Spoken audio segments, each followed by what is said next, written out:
Today on TimesCast, bombings across Iraq target Shiites in an attempt to stir sectarian violence. Rick Santorum takes the fight for the nomination to one of Mitt Romney's strongholds, New Hampshire. And with their sensual choreography, members of Myanmar's first girl band are pushing social boundaries. Today was a terribly violent day in Iraq as insurgents attacked Shiites across the country. In Baghdad, they blew up cars and motorcycles, killing scores. And then later in the day, in the southern part of the country, a suicide bomber attacked pilgrims making a trek to the holy city of Karbala. The attacks come just 3 weeks after the United States withdrew all of its troops and amid a crippling political crisis that has ground the government to a halt. The Shiite-led government of Prime Minister Nouri Kemal al-Maliki has accused the country's Sunni vice president of operating a death squad.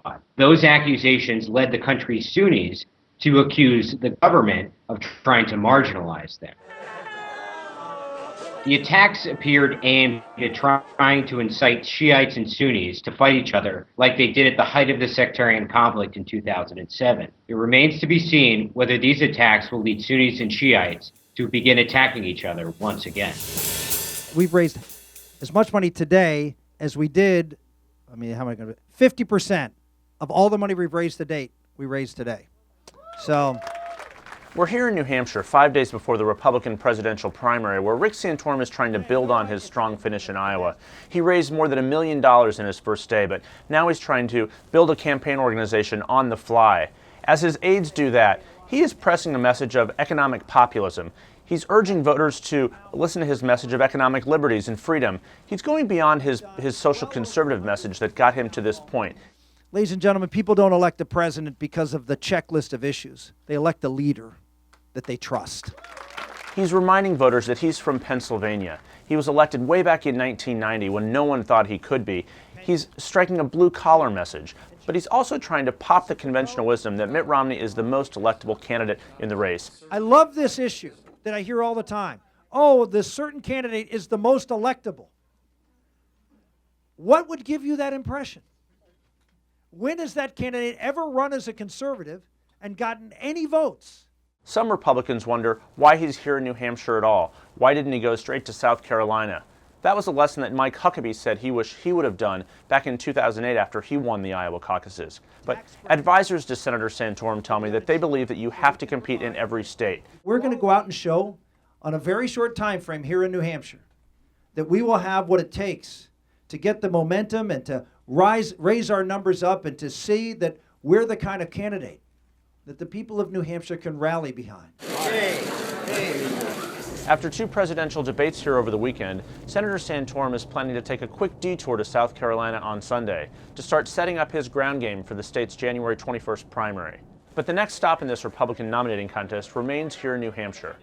Jon Huntsman is trying to break into the race. Newt Gingrich is trying to make his last stand. Ron Paul is campaigning here as well. But many Republicans are wondering if this race is becoming a two-man battle, and how the outcome of the New Hampshire race shapes the race going forward between Mr. Romney and Mr. Santorum. 5, 6, 7, go, we are Myanmar girls. And a New York Times journalist reports from Myanmar, concealing his identity because of long-standing restrictions on press. These are the Myanmar Girls, the first girl band in Myanmar, whose debut album is out this month. The timing couldn't be better for the band. Myanmar is a country changing fast. After decades of military rule, a new civilian government is promising democratic reforms, and the changes seem to be trickling down into the budding music scene. I haven't seen these changes before because I am in the control of the military government since my childhood. The government censors, who for years excised articles from newspapers and banned songs, cutting anything that was seen as too provocative or mildly critical of the government, now have a lighter hand. For Myanmar Girls, the censorship would be a little bit opening, more freedom, so that's the good change, and the music style is changing too. Some of the censor's decisions were bizarre. They banned brightly colored wigs for the Myanmar girls. Now they are allowed. The censors are also permitting shorter hemlines and skimpier outfits. But there are still limits. The challenge for the band now is winning hearts in a society that in many ways remains socially conservative. For Kimmy, a band member from Chin State, an impoverished mountainous area along the border with India, the main problem is overcoming poverty. Kimmy is the daughter of a church choir conductor. She came to Yangon, Myanmar's main commercial city, when she was a teenager. These days, she supports herself singing in restaurants and bars. She has recorded 2 albums, one of love songs, the other gospel hymns. In Myanmar, it's so difficult to do in music because of money. Rich people can do easily. For me, it's difficult. 1, 2, 2. Kimmy and the other Myanmar girls practice in the dining room of the old British colonial house that their Australian manager Nikki May rents. The band's main preoccupation these days is practice, practice, practice. They have concerts lined up in Myanmar and in neighboring Thailand. The first step to what they hope will be international fame.